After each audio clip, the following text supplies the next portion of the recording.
In this video, I want to introduce you to Warfront, a tabletop game of epic fantasy battles, played not with miniatures, but a deck of cards to represent the units. I have the privilege of owning one of the demo packs of Warfront, which contains units from two factions, the Zenith Guard and the Corrupted Legion.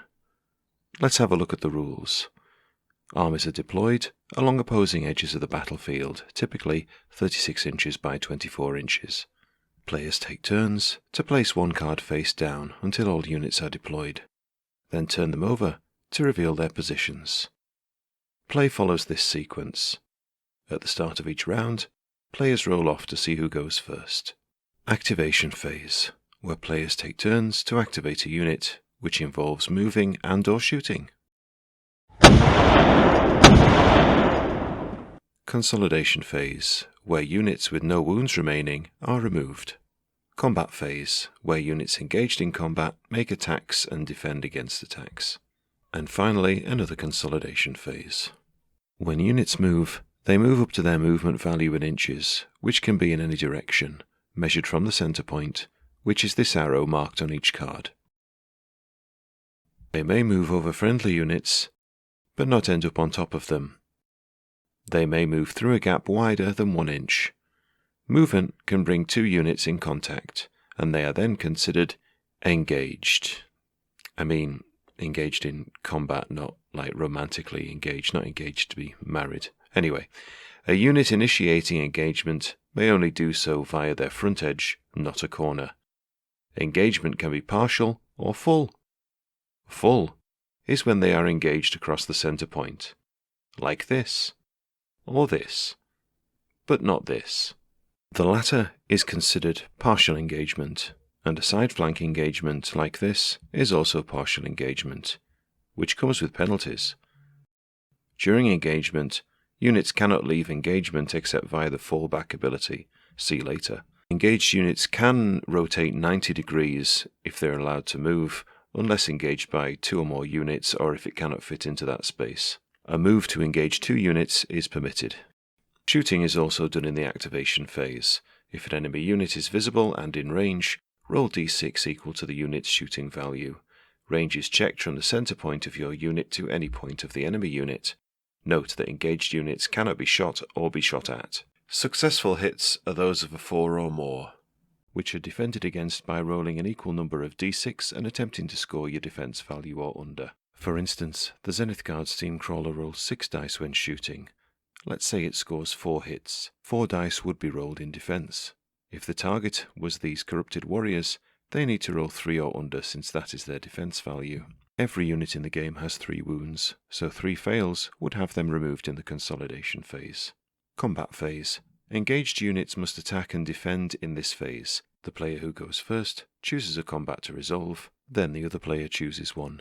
This alternates until all combats have been resolved. When a unit attacks, it rolls d6 equal to its attack value. If it has partial contact, it rolls 1 less than its attack value. If engaged from the rear, units do not roll attacks, and its defense value is reduced by 1. Attack and defense rolls are resolved simultaneously. Like shooting, a 4+ roll is a hit, and defense rolls are successful if equal to or less than their defense characteristic. Certain special abilities can affect attack or defense rolls, so these should be rolled separately. Again, in the following consolidation phase, units are removed if they have sustained 3 wounds. If a unit is engaged with multiple enemy units, they may split their attacks between those units, however they wish. At the start of the next round, players roll off for the next turn, and they go again. Since these are demo rules, play ends after 4 rounds, and the winner is the one with the most units left alive. During play, players can earn glory points, which can be spent to activate certain abilities. Each time a player rolls a 6, in attack, defense, or shooting, a glory point is added to their total. Each player starts the battle with 3 glory points. There are 3 standard abilities which require glory points to activate. These are available to all units, and each costs 2 points. Charge. A unit may move its movement value a second time after it has moved, but it must end the second move engaged in combat. Fallback. Can move out of combat 2 inches, in certain circumstances. Brace. At the start of the combat phase, if engaged from the front by an enemy, a unit increases its defense value by 1 against attacks from that unit. Many units have their own glory abilities, which cost various amounts. The text on the stat card says when the ability can be activated. A unit need not be activated to use a glory ability, and multiple abilities can be activated per round, but the same ability cannot be used more than once per round. When a player declares a glory ability, play is paused, and the opponent is permitted to respond by activating one of their abilities, if they wish. In turn, the first player can then choose to activate a second ability. Again, the opponent can respond, and this goes back and forth for as long as abilities are being declared in a chain. Even if the opponent chooses not to respond, the first player can activate another ability, starting the chain again. Once all abilities have been chosen, they are resolved in reverse order, beginning with the most recent declared. Note that glory abilities cannot generate additional glory dice. I've put together an example of a chain of glory abilities for your pleasure. Zenith Knights charge Demon Lord Vortrax. Vortrax chooses Brace to roll extra defense. Zenith Knights choose Crashing Hooves to inflict 2 hits. Vortrax uses Terrify to reduce incoming attacks by 2. High General Goddard then gets involved to grant the Zenith Knights +4 attacks. I could have added more abilities, but you get the idea. So those are the rules. Let's play a sample turn. I've lined up 3 units from the 2 factions in the demo pack. For the Zenith Guard, High General Goddard, Zenith Knights, and the Steam Crawler. For the Corrupted Legion, Belzen the Corruptor, Demon Lord Vortrax, and Corrupted Warriors. I have positioned them closer than they would start in a normal game so we can get down to the action immediately. The Zenith Guard win the roll-off and move the Knights to engage with Vortrax, reasoning it would be best to lock down a monster such as he immediately. They spend 2 glory points to activate the Crashing Hooves ability to inflict 2 hits on Vortrax. Vortrax rolls defense dice and to his shame fails both, incurring 2 wounds. However, he does roll a 6, so gains a glory point. In response, Belzen the Corruptor engages the Knights on their flank to take some flak off of Vortrax.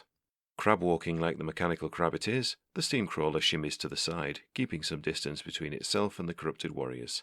It then shoots, being within 8 inches, scoring 4 hits and gaining 2 glory points. The Corrupted Warriors shrug off 2 hits, but still take 2 damage. Enraged, the Warriors charge the Steam Crawler, which costs 2 glory points. Faced with 2 combats, General Goddard must prioritize one, and reasons the Knights probably need the most help. He bounds on his mighty steed, right into the flank of his nemesis, Belzen the Corruptor.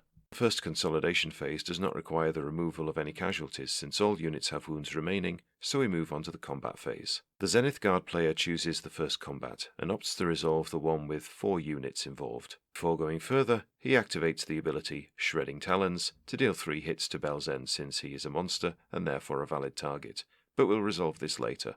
Vortrax activates his Terrify ability, so attacks against him are reduced by 2 per unit. Nice move, Vorty. And since both sides do not have enough glory points to do anything else worthwhile, that event chain ends. Players now declare who they will attack. It makes sense for them to target the units they are facing, since any side attacks incur a penalty, namely, they roll 1 less attack die. So the Zenith Knights attack Vortrax, and Goddard attacks Belzen, while both corrupted units throw everything at the Knight. All these effects happen simultaneously, but to make it easy to follow, we'll roll the dice a unit at a time. Everyone gets to attack, and casualties are only removed in the consolidation phase. Actually, we can roll the dice for the corrupted units first, since they're attacking the same target. 6 from Vortrax, and 4 from Belzen. Together they score 7 hits, which the Knights defend against, needing 3 or less.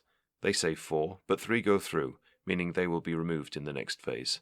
Time to roll for Zenith. The Knights would roll 7, but Vortrax's Terrify means they roll 2 less dice, so 5d6, needing 4s. They get 3 hits. Vortrax rolls a 2, 5, and 6, taking 2 more wounds, putting him out of the fight. Goddard attacks Belzen with 5 dice, hitting twice, but he can add 3 more for Shredding Talons.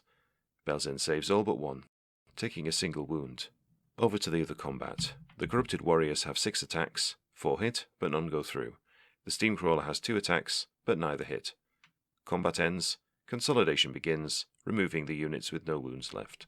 Now, you probably noticed that although additional glory points were earned, I didn't use any other abilities, but I could have. For example, the Steam Crawler could have dealt 2 hits to the Corrupted Warriors with its Relentless Motion ability. And that's how a round of Warfront works. Bear in mind, these are only demo rules, and a handful of units. In the full game, there will be 11 unique units per faction, and 2 of each unit, giving many possible combinations when building an army. There will also be army special rules, terrain cards, and multiple win conditions, to name a few things, in the full release version. In my opinion, it's a fast and simple rank and flank game, with a lot of potential for interesting strategic plays. The Glory Dice feature is a nice way to represent charging up special abilities. The consolidation phases mean that units are rarely deleted before they get a chance to be involved in the game.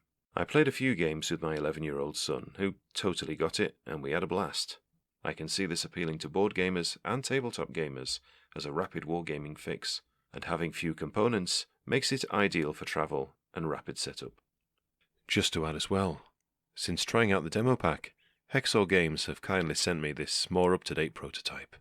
The cards are larger and a higher print quality, although I am told the final print quality will be superior still. This set includes more units for the Corrupted Legion and the Zenith Guard, and moreover, the prototype includes these useful stat cards and these terrain cards in this adorable little box, ideal for transport. Otherwise, all you need is a suitable table. 36 to 24 inches is recommended, but not mandatory. If you like the look of Warfront, there's a link in the description to the website. Do have a look. The Kickstarter will be going live in March 2025. And with that, this has been Miniscape. Take care, and thanks for watching.